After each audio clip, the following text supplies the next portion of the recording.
Ed, you want a topic to discuss? Okay. Why is it that we drive on a parkway and we park on a driveway? Discuss.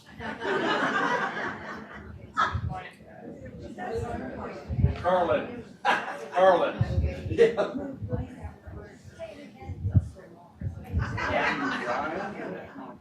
Let's give a hand to Helen and Chrissa for saving the day. All right, well, this is probably one of the easiest introductions I'll have to do for a man that needs no introduction here at Scotia.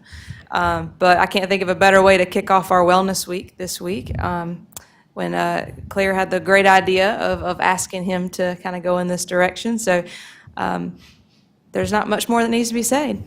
Jim Morgan.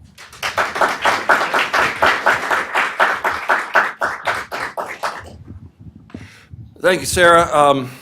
If you have not read the little blurb on this, it's called What Do You Know? Rationality and Spiritual Formation. All of us need some kind of rational basis for our spirituality. For the beliefs we hold, faith actually requires a bit of non-faith to get started, solid demonstrative evidence, basis from which to flourish and bloom. For some reason in humans, faith alone cannot exist without being rooted. In fact, it initially requires indisputable certainty in order to grow and develop into a disputable uncertainty, which is what I would call faith. So anyway, I'm your pilot today, Jim Morgan. Glad that you're here. And so this is different than normal, like when we do the Bible study, and so you're all invited to that for sure. After this, but I've done some handouts here. Didn't know how many people were coming, but Jim, if you would help me, and Claire, if you would help me, just pass these out, and we'll, this way, if you don't get it as I say it, you can take it home and study it. Yep, I'm gonna do this right here too. Yeah, I know. While they're doing that, I want to just tell you where we're starting here. This is a science called apologetics. Apologetics doesn't mean you're apologizing. It doesn't mean you're ashamed of your faith or anything. Apologetics is from a Greek word that originally meant a defense of the gospel, a defense of the truth. And so there's a whole science of apologetics. Part of what I'm doing is from a book called Evidence That Demands a Verdict by Josh McDowell. It's been around a long time. The new version, I just downloaded it on my iPad, and he's got his son involved. I think his name's Jason McDowell. But anyway, it's got all the stuff that you are going to be looking at today, all right? And all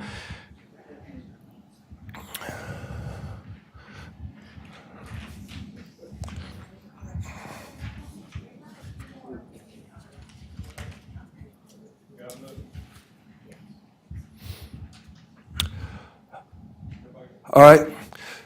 Yeah, so why don't y'all keep some, if there's anybody coming late, I won't have to get it to them, you can, all right? And then you can give it to me later if you want to. So Sarah, do it. Thank you, Sarah. Okay, let me try to manage your expectations for this a little bit, because this is not going to be something that if you walk in here, and I don't know, where everybody's coming from. I know some of you, but I don't know all of you.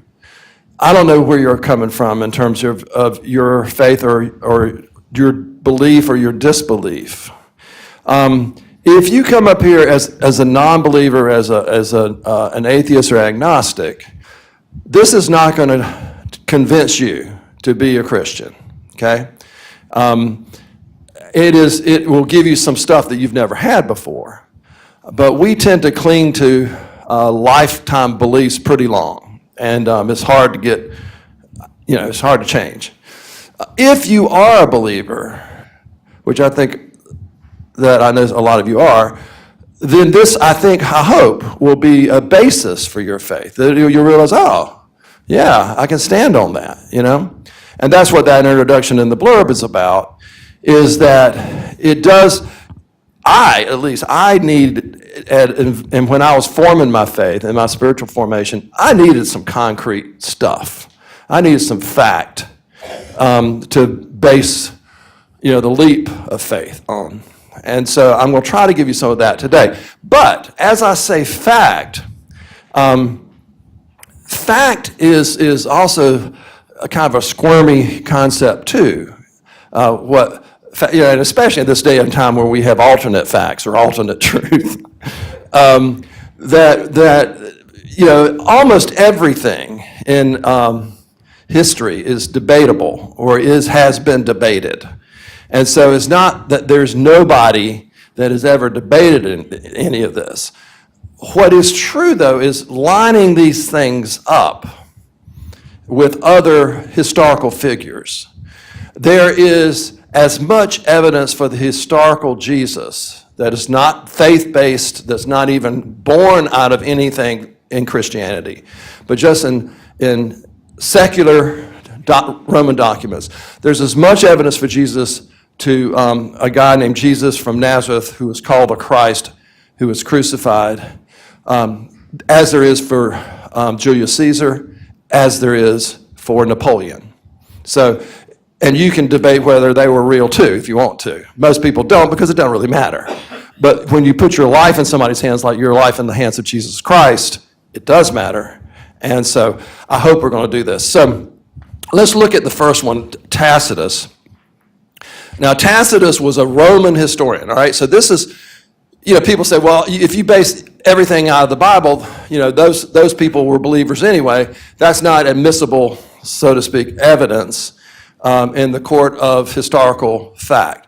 But when you've got a Roman document who has no interest at all in supporting the Christian faith, there's something there. So what we're going to do in the first part of this today is to talk about the secular evidence for the historical Jesus, right? So Tacitus was a Roman historian who lived approximately between AD 56 and AD 120. So he was actually born after Jesus died. And he's generally considered the greatest Roman historian. And one key passage that survives, there was a fire in AD 64 that was devastating and many people believe Nero was responsible, the emperor. In order to put a stop to the public outcry, Nero blamed the Christians. And Tacitus explains this, quote, "Therefore, to squelch a rumor, Nero created scapegoats and subjected to the most refined tortures those whom the common people call Christians, hated for their abominable crimes." I'll talk about that in a minute. Their name comes from Christ, who during the reign of Tiberius had been executed by the procurator Pontius Pilate. Suppressed for the moment, the deadly superstition broke out again, not only in Judea, the land which originated this evil, but also in the city of Rome, where all sorts of horrendous and shameful practices from every part of the world converge and are fervently cultivated. And Barnett says it's difficult to understate the importance of Tacitus' text for the study of Christian origins. So this is a Roman historian writing the history of like Nero in their history books. And he talks about Christians and Christ. And the reign of Tiberius, that's is in the Bible, and Pontius Pilate, that's in the Bible too. And their name comes from Christ, who had been executed by the procurator Pontius Pilate. So there is an absolutely extra Christian reference to Jesus and Jesus' crucifixion. Now, the reason Nero was scapegoating the Christians was, and you can see how this would happen. So the Christians, in those days, in Roman days, if a family had a child, a baby that they did not want, they were not all orphanages. They would just put it out on the street, and if somebody wanted to pick it up, they could, or the baby would die. But they didn't send it to an orphanage. The Christians would see these babies on the street, and out of compassion, would take them in and make them part of their Christian community because, of the love of Christ. So then people would hear snippets of the language of communion. This is my body, which is broken for you. This is my blood that is shed. Take and eat. And so the rumor got rampant that Christians were cannibals who were eating these children. Okay? But you can see how it started. And so everybody was very suspicious of them, and Nero thought this is a great time to scapegoat the Christians. It was only about 200 years later, and Christianity became the religion of the Roman Empire under Constantine. But at this point, they persecuted it. And so when it says the deadly superstition, that's what they called it, that people call Christians hated for their abominable crimes, that is what they're talking about. And you should have seen y'all's reaction when I said that. You went, ew. And that is, everybody else, back then, that was their reaction too, is that they thought that they were not just cannibals, but cannibals that were kidnapping children off the street in order to have this bizarre ritual and eat their flesh and drink their blood. Take, eat, that you can see how that would get convoluted. So, but the important thing here is that this was in a Roman history book about Roman government. It was not a Christian document, and it refers to Christ, it refers to Christians, and it said that Christ had been executed by the Roman government by Pontius Pilate. So that is almost indisputable, okay? Now, that's not to say people don't try, but that says, okay, there was a Christ, there was a person called the Christ who was executed by the Roman government. All right, so the second one is not Roman, but it's not Christian. It's extra Christian also, and this is Josephus. And Josephus wrote sort of the history of the Jewish peoples, and I'll just read, it's there for you, but Flavius Josephus was a Jewish politician, soldier, and historian who lived around AD 37 to 100, so after Christ was killed. He is the single most important Jewish historian of the ancient world.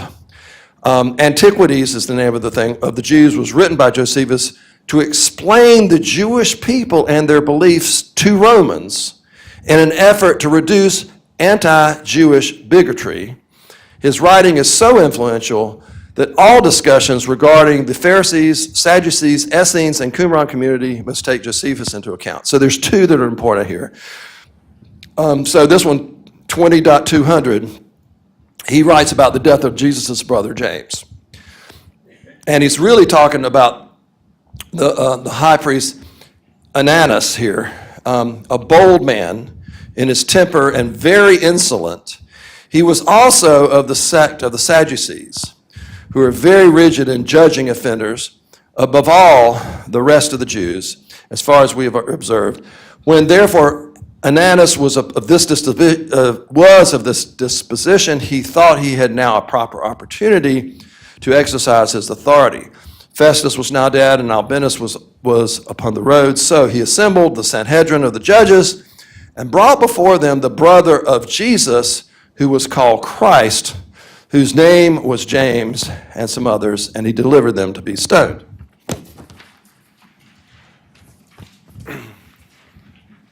So what's important about that is he's not a Christian either, and he does not have any dog in the fight of supporting the historical Jesus, but he's just talking about it as it was fact, that there was a guy named Jesus because his brother, in this particular instance, was James, who they delivered to be stoned. And that's how James died. But there it is in Josephus and the Antiquities. And then there's another one later on, 18.63, going back in history. At this time there appeared Jesus, a wise man, if indeed one should call him a man, for he was a doer of startling deeds, a teacher of people who received the truth with pleasure, and he gained a following among many Jews and among many of Greek origin. He was the Messiah, and when Pilate, because of an accusation made by the leading men among us, condemned him to the cross, those who had loved him previously did not cease to do so, for he appeared to them on the third day, living again, just as the divine prophets had spoken of these and countless other wondrous things about him. And up until this day, this very day, the tribe of Christians named after him has not died out. So that's a little bit more thorough. In fact, it's so thorough that the opponents of this say, well, all that stuff about the resurrection, man, that was added later by somebody. But whether you pull that out or not, it's still referencing Jesus by a non-Christian historian.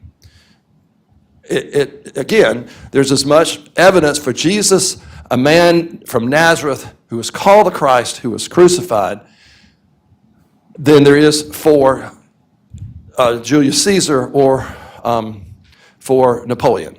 So it just in the rules of historicity, it ranks the same. Okay. And then this is the final one of these. This is another Roman, Pliny the Younger. He was the governor of Bithynia.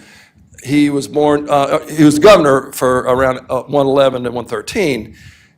He was a prolific writer, published 9 books of letters, and was also credited with creating a genre of literary letter. And this is a correspondence between Pliny and the Roman Emperor Trajan. Pliny was punishing Christians who refused to renounce their faith, and he wrote to get direction from the emperor as to whether he should continue punishing in the same way or make some changes. Roman Christians who refused to recant were sent to Rome for trial. Non-Roman Christians who maintained their allegiance to Christ were executed. Letter 96 contains information Pliny gleaned from Christians who recanted their faith and began expressing allegiance to the Roman gods. So these are the Christians who didn't want to die and said, okay, I don't believe in Jesus anymore, I believe in the emperor, okay? And he says that those who deny Christ, quote, all venerated your image, okay, the emperor, and the images of the gods as others did, and reviled Christ. They also maintained that the sum total of their guilt or error was no more than the following. They had met regularly before dawn on a determined day and sung antiphonally a hymn to Christ as if to a god. They also took an oath not for any crime, but to keep from theft, robbery, and adultery, not to break any promise, and not to withhold a deposit when reclaimed. Okay, so he was describing their error. Their whole error was just the fact that they met early in the day and sang hymns to Christ as if to a god. And it says the fact that lapsed Christians were encouraged to revile or curse Christ likely reflects the fact that they and Pliny believed he was a historical person. Ancient historian and New Testament scholar Paul Barnett notes that the ancients would not have cursed gods. Furthermore, Pliny the Younger describes Christians singing to Christ as if to a god, which suggests that Pliny thought Christ was something other than a god, though it is not concrete. Clearly, this suggests he believed Christ was once a man. So there's another evidence for the historical Jesus, not saying he's God, not saying he's a savior, not saying he is even the Messiah. It's just saying there's a guy named Jesus who was called the Christ that lived and was crucified, and people worshiped him, and they were called Christians. All right? So I want to encourage you with that there is no doubt about Jesus living as a person, okay? There's no doubt in the rules of historical evidence, there's no doubt that a man named Jesus lived and was crucified, was called the Christ. All right, so that's the historical Jesus. So to me, that's a great thing. So it removes this whole area of, you don't need faith to believe that. You don't need faith at all to believe that. So any atheist can believe what we just saw. It's fine. What changes is what do you do about that? And so the last one I put up here is from C.S. Lewis. And I'm going to read this. And I know this is not as big a print as we're used to at Bible study. But, right, it's 12 point, and I usually use 16 points. So you may just want to hear me read it. But I had to get this done pretty fast today. Okay, and this is from chapter 3 of Mere Christianity by C.S. Lewis. And this addresses not the historical Jesus, but who did Jesus think he was, and can we believe that? Can we believe that he is God incarnate? And so this is edging closer to faith than previously. So he says, among these Jews there suddenly turns up a man who goes about talking as if he were God. He claims to forgive sins. He says he has always existed. He says he is coming to judge the world at the end of time. Now, let us get this clear. Among pantheists, like the Indians, anyone might say that he was part of God or one with God. There would be nothing very odd about it. But this man, since he was a Jew, could not mean that kind of God. God, in their language, meant a being outside the world who had made it and was infinitely different from anything else. And when you have grasped that, you will see that what this man said was, quite simply, the most shocking thing that has been ever uttered by human lips. One part of the claim tends to slip past us unnoticed because we've heard it so often that we no longer see what it amounts to. I mean the claim to forgive sins, any sins. Now, unless the speaker is God, this is really so preposterous as to be comic. We can all understand how a man forgives offenses against himself. You tread on my toes, and I forgive you. You steal my money, and I forgive you. But what should we make of a man, himself unrobbed and untrodden on, who announces that he forgave you for treading on other men's toes and stealing other men's money? Asinine fatuity is the kindest description we should give of his conduct. Yet, this is what Jesus did. He told people that their sins were forgiven and never waited to consult all the other people whom their sins had undoubtedly injured. He unhesitatingly behaved as if he were the party chiefly concerned, the person chiefly offended in all offenses. And this makes sense only if he really was the God whose laws are broken and whose love is wounded in every sin. In the mouth of any speaker who is not God, these words would imply what I could only regard as silliness and conceit unrivaled by any other character in history. And yet, and this is the strange, significant thing, even his enemies, when they read the Gospels, do not usually get the impression of silliness and conceit. Still less do unprejudiced readers. Christ says that he is humble and meek, and we believe him, not noticing that if he were merely a man, humility and meekness are the very last characteristics we could attribute to some of his saying. I'm trying here to prevent anyone saying the really foolish thing that people often say about him. I'm ready to accept Jesus as a great moral teacher, but I don't accept his claim to be God. That is the one thing we must not say. A man who was merely a man and said the sort of things Jesus said would not be a great moral teacher.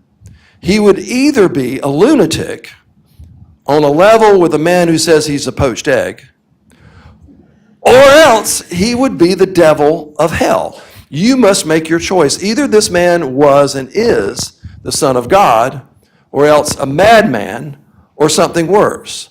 You can shut him up for a fool, you can spit at him and kill him as a demon, or you can fall at his feet and call him Lord and God. But let us not come with any patronizing nonsense about him being a great human teacher. He has not left that open to us, and he did not intend to. So that is the most logical thing.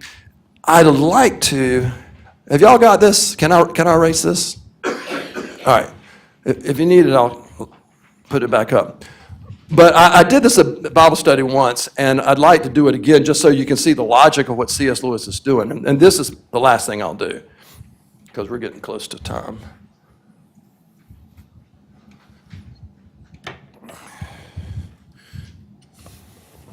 So Jesus forgave sins, and Jesus claimed to be God, right? So that's either true or false,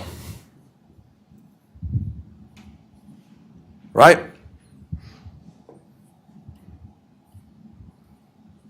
That's either true or false, correct?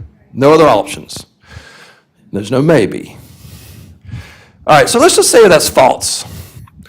So if Jesus said that he was God and forgave sins like he was God, and it's not true, then either he knew it or he didn't know it, correct? So that's your option there. He either knew it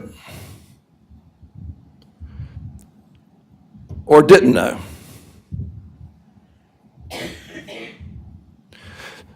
He claimed to be God. It's not true. He either knew it wasn't true or he didn't know it wasn't true. So if he knew it wasn't true, would he have died for it? Right? You know, he knew he was lying the whole time. Like, who's that guy, George Santos? Sorry, didn't mean to get political. So he's saying he's God, he's forgiving people's sins, walking around forgiving people's sins, and he knows it's not true. So finally they go, okay, we're going to arrest you for saying you're the Messiah. And I think the majority of people think, well, okay, back up. I'm kidding, man. I'm kidding. I know it's not true. So if he knew, he would not have died, probably. He would not have let himself die, be killed. He wouldn't have died for it.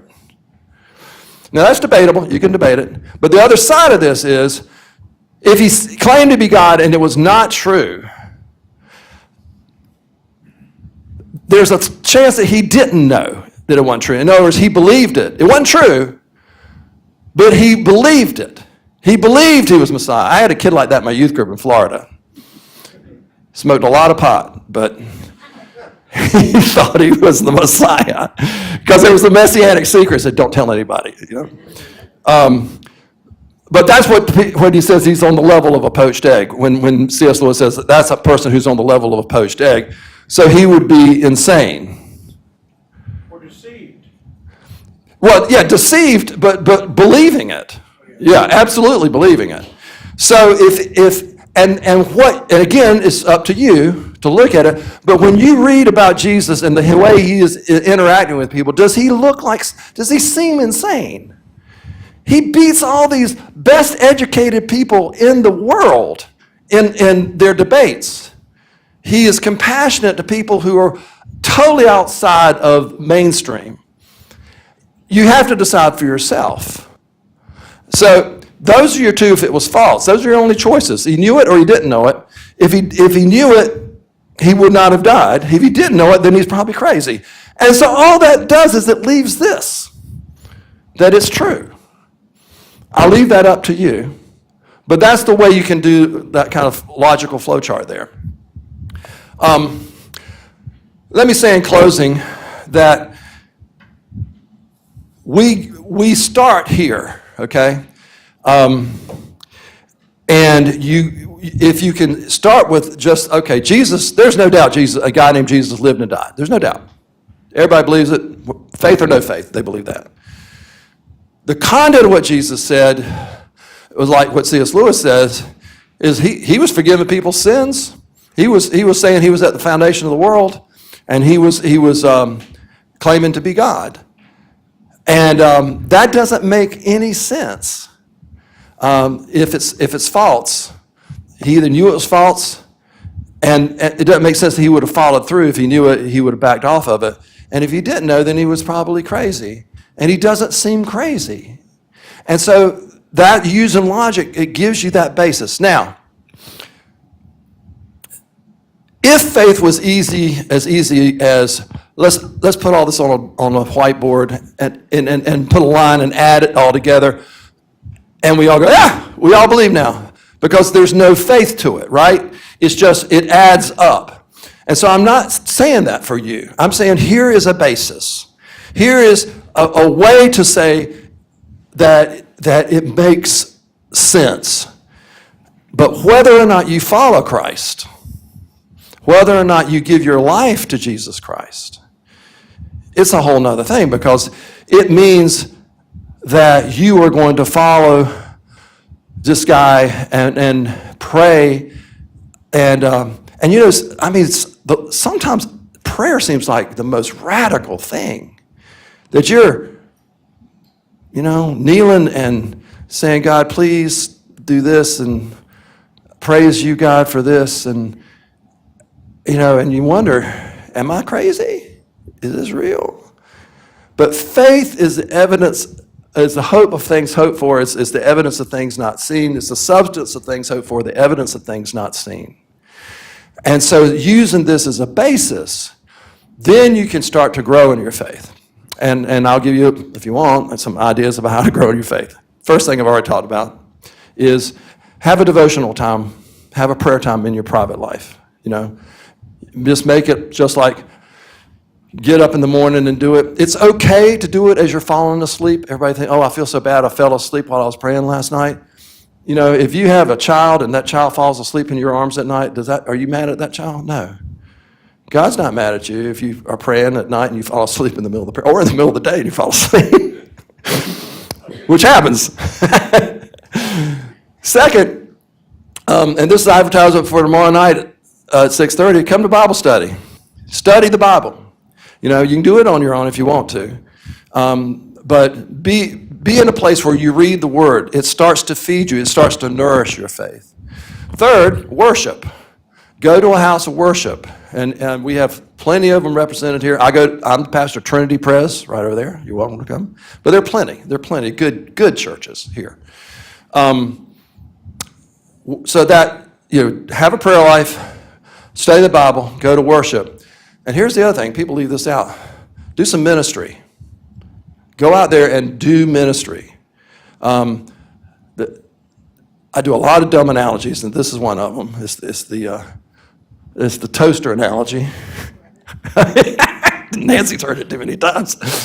But you plug a toaster in the wall, and the current, and you put those two pieces of bread in that toaster, and you slock it down there, and it starts to glow, you know, on the inside. Toast the bread. All right, so the current is traveling through that cord into the toaster, and the destination of the current is the toaster. But if you feel that cord, it warms up because that is going through them. And that's what happens when we involve ourselves in ministry. The Holy Spirit works through us, and we are strangely warmed, for you Methodists. We are warmed up. And so it's important, whether that's just working in a homeless shelter or a food bank, whether it's writing. One of the most important ministries, I think, is writing cards to people who have had setbacks in you know, sickness or grief or whatever, or just, I was thinking about you today and I was praying for you, and I wanted to send you a card to let you know that, you know, any of those things. But do a ministry. Doing a ministry is the other way I would suggest you can grow as a Christian in your faith, and your faith will start to grow. I like to stand on these facts, but that's just the beginning. It's just the foundation, and you build from there. Okay, we're over time, but if you have a question, I'll be glad to answer it or try. No? All right, well, thank you. Thank you for coming. And if you haven't come to Bible study, tomorrow night at 6:30, we're doing the 13th chapter of Luke. So come to that. Thank you, Jim. Sure. Thank you so much for blessing us this morning. Thank you all for coming out. This is event one of many this week. Come back this afternoon, 2 o'clock in the MMEC. We have our spa day. So we look forward to seeing you guys. But thank you so much. And let's hear it one more time for Jim Morgan. Y'all have a great rest of your day. Thank you.